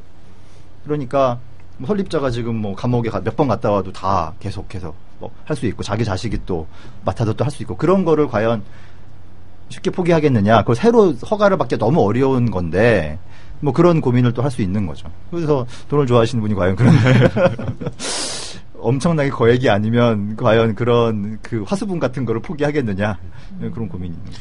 그러니까 아무튼 이론적으로는 그 재단의 이사진들이 교체될 수는 예, 있죠. 맞습니다. 그리고 그 교체된 이사진은 이론적으로는 굉장히 선량하고 교육열이 높고 이런 분으로 될 수도 있죠. 그리고 또 서남 의대에 또 투자도 많이 하고 그렇게 해서 정상화할 수 있는 그런 방법이 있습니다. 그게 가장 어찌 보면 이상적인 거라고 할 수 있을까요? 학생들이 바라는 바는 그런 거더라고요. 그렇죠. 네, 학생들이 원하는 건 이번 기회에 좀 이사진이 바뀌어서 학교에 대한 투자를 할 수 있는 새로운 사람이 들어왔으면 좋겠다라는 얘기들을 많이 하던데. 그렇게 되면 학생들이 뿔뿔이 흩어지지도 않고 어디 가서 젖동량 안 해도 되고 자기네들 아이덴티티는 그대로 유지고 되고 학교는 확 업그레이드 되고 그게 제일 좋죠. 네, 그게 현실적으로 대표적인 케이스가 성균관대학교 케이스거든요. 성균관대학교가 의과대학이 없었는데 이 삼성전자는 이제 병원에 대한 좀 이렇게 욕구가 있었고 그런데 학교 법인은 없고 근데 성균관대 이사진 입장에서는 의대가 없으니까 이게 서로 이해관계가 맞아서 사실 이제 삼성전자에서 많은 그 투자를 약속을 했고 그러면서 이제 의과대학이 성균관대 학교에 생기면서 성균관대 의과대학이 굉장히 급부상하는 뭐 그런 케이스를 볼 때 그런 서남 의과대학의 경우에도 어떤 그런 식으로 가는 게 재학생이나 졸업생 입장에서는 뭐 가장 좋은 방법일 수 있을 거라고 생각합니다. 일단은 오늘 그 의협하고 박인숙 의원이 일단 장을 열어서 교과부와 서남의대 학생들과 또 학부모들 간에 이렇게 장을 연다고 그랬는데 제가 생각해보니까 교과부를 만나가지고 뭐 얘기할 게 별로 없을 것 같다는 생각이 또 드는데요. 오늘 서남의대 학교 관계자들과 차라리 장을 열어가지고 단판을 좀 져야 될 이야기가 좀 많지 않을까. 그 단판을 지어야 될 분은 지금 국립호텔에 들어가 계시죠. 결정을 계시죠. 얘기를 좀 바꿔서요. 지금 뭐 졸업생들에 대한 면허 얘기가 나왔는데 국민들의 입장에서는 그냥 면허가 유지되는 거에 대한 불안감도 있을 거예요. 그러니까 아무 조치 없이 그냥 면허가 이미 부실한 교육을 받았다는 그렇죠. 사람으로 이렇게 정상적인 의료 행위를 할 수 있겠느냐? 과연 그 학생, 그 졸업생들한테 정상적인 그냥 지금처럼 의료 행위를 아무 제재 없이 그냥 가는 게 옳은 것인지, 아니면 일부 이제 공청에서 얘기 나온 것처럼 뭐 재교육이나 뭐 어떤 보충 교육을 더 해야 되는 것인지, 아니면 보충 교육을 하고 다시 시험을 요구를 해야 되는 건지, 이런 것들이 국민들은 더 관심 가질 수 있을 것 같거든요. 그런 게 필요할까요, 교수님? 근데 필요 없다 그러면 앞에서 분명히 의대 교육과 국시는 다른 부분이 있다라는 거고, 그 얘기는 뭐 오늘 교수님 말씀하신 것뿐 아니라 2011년도에 그 국시 문제 유출 이제 논란이 벌어졌을 때도 이제 사람들이 국가고시가 문제가 유출되면은 이거 그렇게 시험 본 애들 다 정상적인 의사라고 할 수 있어라고 논란이 나왔을 때 의료계에 나왔던 거는 의대 교육이라는 걸 정상적으로 완료를 했다 그러면 시험이라는 거는 좀 다른 내용이다. 그러니까 아까 말씀하신 것처럼 그래서 교육의 내용을 정상적으로 받고 그러니까 일반적인 시험처럼 뭐 사법고시나 이런 것처럼 그냥 그 시험만을 요구하는 절차가 아니다. 그래서 어떻게 좀 뭐 흘러간 게 이게 있었거든요. 그래서 맞아요. 만약에 지금에 와서 의대 교육이 부실했는데 시험만 통과를 했다 그래서 정상적인 의사라 그랬다 그러면은 또 2011년도에 얘기 나왔던 거랑 또 모순되기 때문에 그것도 좀 앞뒤는 안 맞는 것 같아요. 뭐 가능성 중에 하나로 열어둘 수는 있을 것 같아요. 그래서 뭐 복지부가 지금 비록 의사 면허를 줬지만 이러저러한 사정 때문에 제한을 하겠다든지 뭐 면허청이 복지부니까 그렇게 한다면 약간 뭐 일정 기간 동안 재교육을 받으라든지 뭐 그런 조치를 할 수는 있겠지만 가능성은 좀 낮다고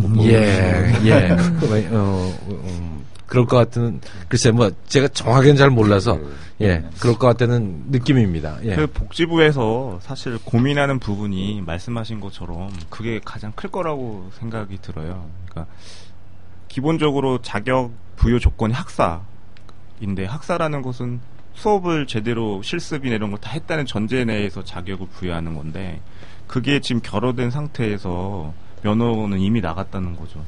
그럼 이거를 어떻게 해야 될 것이냐. 국민들의 입장에서는 교육 자체가 부실했는데 자격이 시험 통과하면 자격이 주어야 되는지 아니면 반대로 좀 부실하긴 했지만 어느 정도의 수업을 받은 거고 그거를 어떤 개인한테 책임을 물을 수 있겠느냐 그런 관점에서 보자면 일단 자격은 유지시키는 게 맞을 것 같고 사실 어떤 거에 좀 비중을 두느냐에 따라서 사실 고민이 되는 부분인 것 같은데 저 개인적인 생각으로는 어쨌든 이 사태의 핵심은 누가 잘못을 했느냐 그리고 그거를 누가 책임을 져야 되느냐 그런 관점에서 보자면 어떤 잘못된 제도 교육 그거를 관리 감독하지 않은 뭐 교가부의 어떤 책임 이런 관점에서 문제를 접근한다면 그거를 어떤 의사의 면허라는 의료법을 대서 개인 그 어떤 학생들에게 과연 책임을 돌리는 게 이게 큰 관점에서 보는 게 맞는 건가 사실 그런 관점에서 저는 면허는 유지시켜 주는 게 맞는 것 같다. 그러니까 말씀드리자면 이제 결국 법상으로 보자면 이제 비교 형량을 해야 되잖아요. 그 면허를 취소함으로써 얻을 수 있는 공익이라고 하는 것은 뭐 의대 교육의 내실화, 건실화 이런 거일 것 같아요. 말씀하신 국민 건강 위해가 발생하지 않게 일정한 교육 수준을 요구해야 된다 이런 공익일 거고 사회 같은 경우에는 이제 자격을 취소당했을 때 그 사람이 겪어야 될 고통 뭐 소위 남자들은 갑자기 군대 갔다가 면허 없으면 병사거든요.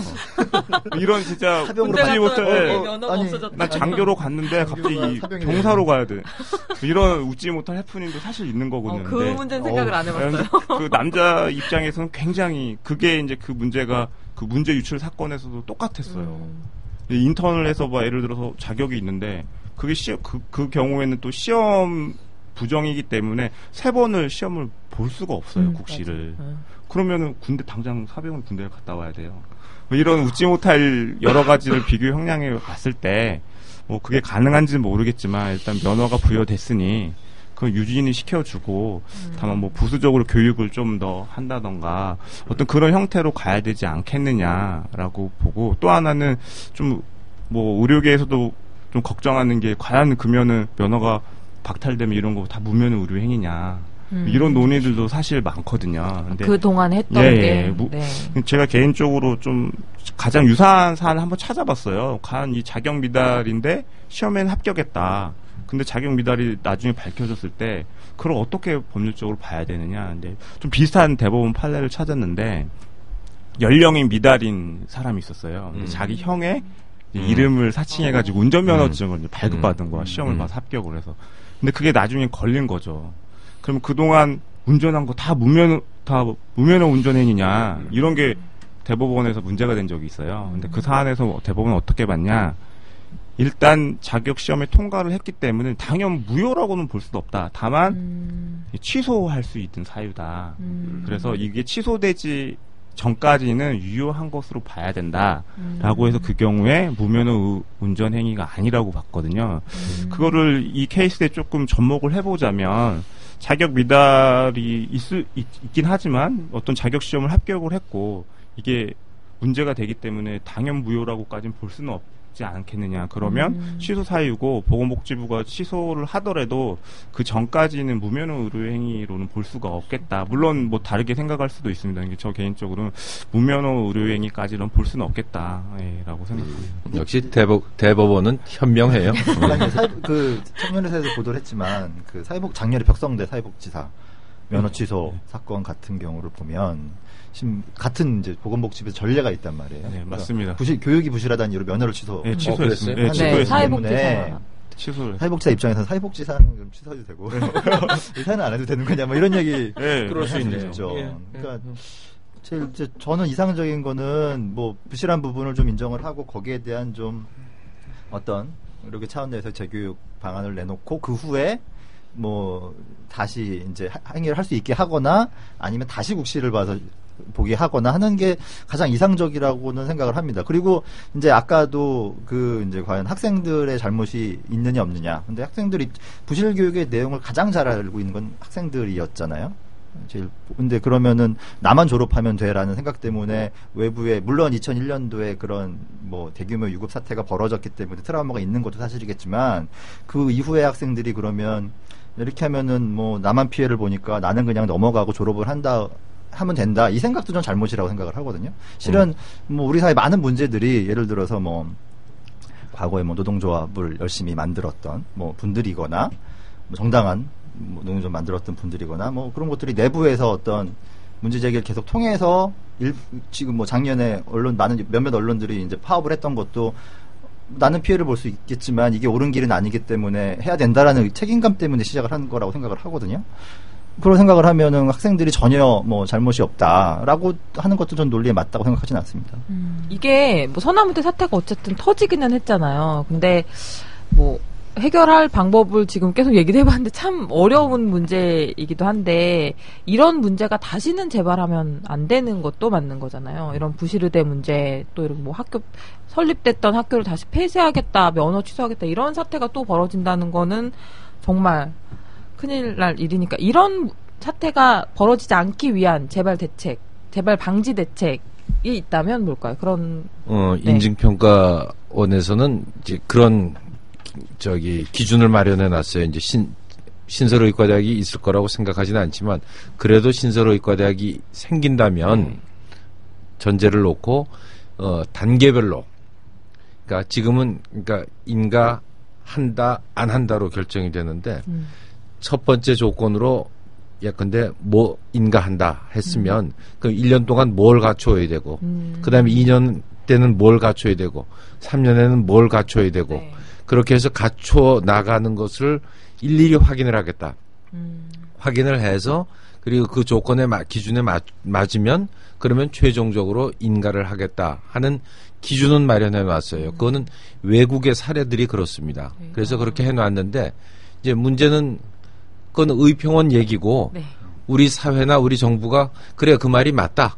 그래서 그렇게 해라라고 인정을 해주면 네. 그게 효력을 갖는 것이고 그거 무슨 쓸데없는 소리 하느냐 그러고서 현 시스템대로 그대로 하면 그러면 도로아미 타불이 되는 거고 그렇습니다. 그래 제 생각에는 꼭 의평원의 무슨 계획이 맞다 그런 뜻은 아니지만 이제는 의과대학을 혹시 새로 설립을 허가해 주더라도 단순히 그냥 한 번 허가해 주고 끝이 아니라 단계별로 평가하는 그런 시스템을 갖추어서 차츰차츰 그래서 도중에 기준을 충족하지 못하면 그때라도 취소시키는 학생들 뽑기 전에 취소시키는 그런 시스템을 갖춰야 된다고 생각을 합니다. 그리고 또 어느 정도 수준을 갖춰서 졸업생을 막 배출하고 역사가 있는 학교라 할지라도 기준에 해당이 되지 않으면 그러면 과감하게 폐쇄시킬 수 있는 그런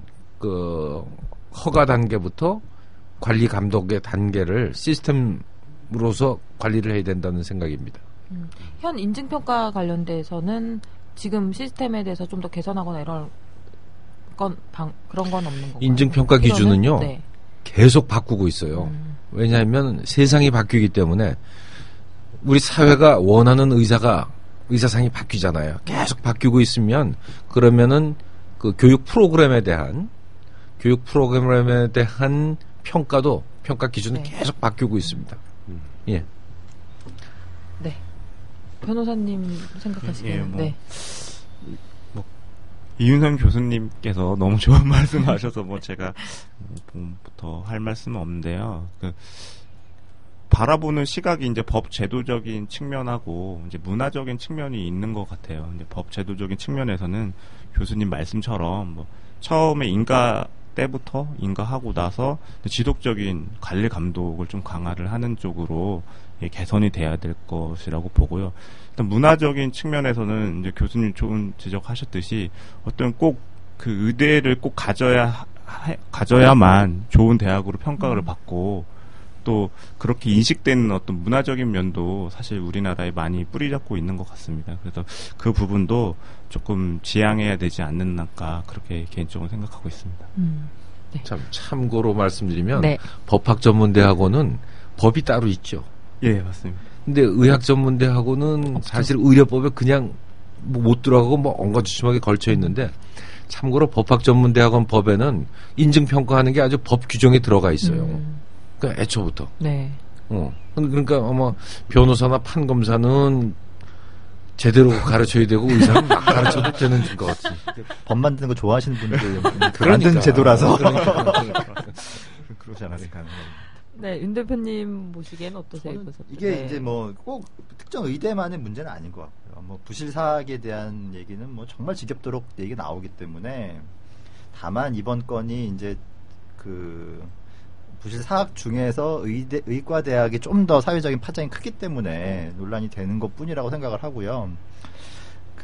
이제 사립학교라는 곳이 어떤 개인의 재산이냐 아니면 나라에서 국민들이 많은 예산을 많은 이제 세금을 투여를 해서 운영되는 곳이냐 후자의 성격이 있다라 그러면은 정말 과거에 논의되었던 사회이사제도 그러니까 내부에서 감시를 할 수 있는 그 무언가가 있어야 하지 않나 생각이 듭니다. 그런 게 있어서 그 사람들도 본인도 이런 문제가 터졌을 때 직접 책임을 져야 된다 그러면은 이렇게까지 되진 않지 않았을까. 지금 이런 사립학교들이 보통 문제가 되는 게 우호지분, 그러니까 친인척들을 다 이사로 앉혀서 운영을 하면서 문제가 터지는 거기 때문에 그런 제도를 다시 한번 논의를 해야 되지 않나 생각이 됩니다. 네, 양 국장님. 저는 서남의대를 보면서 이기의과대학 인증평가할 거예요. 그때 이제 뭐라고 그러나요? 수위까지 동원해가지고 아예 출입을 다 막았던 때가 그때였던 것 같은데요. 그거 보면서 저렇게까지 감추는 거 보면 뭐가 좀 있지 않을까. 취재도 완전히 거부하고 완전히 폐쇄적으로 운영을 했거든요. 그러면서 뭔가 좀 구리긴 구린가 보다라는 생각을 했는데 결국엔 이렇게 터지게 되네요. 네, 어쨌든 이렇게 골마서 터진 거 이왕 터진 거 깔끔하게 짜내듯이 깔끔하게 수술을 해냈으면 좋겠습니다. 이참에 새로 태어나는 기분으로 다시 태어나는 서남의대가 됐으면 좋겠습니다. 네. 긴 시간 논의를 했는데 어찌 됐든 쉽게 이 문제를 좀 더 빠르게 학생들 피해 최소화하게 해결을 하려면 계속 얘기가 됐던 게 이사장이며 이런 권한을 진 사람들의 결단이 참 중요한 것 같아요. 현 상황에서는. 그래서 너무 다른 데 욕심 부리지 말고 어찌됐든 학생들 피해 최소화하고 이러는 게 지금 구속 기소까지 될 정도로 큰 죄를 졌다는 얘기를 받고 있는데 그런 걸 좀 덜 수 있는 기회가 아닌가 생각합니다. 네. 마지막으로 형량을 좀 딜을 하면 그것도 방법이겠네요. 우리나라에 그런 제도 없죠. 없어요. 비공식적으로. 안타깝네요. 네. 네, 오늘 논의 함께 해주신 분들 감사드리고요. 네, 다음에 또 뵙겠습니다. 감사합니다. 네, 감사합니다.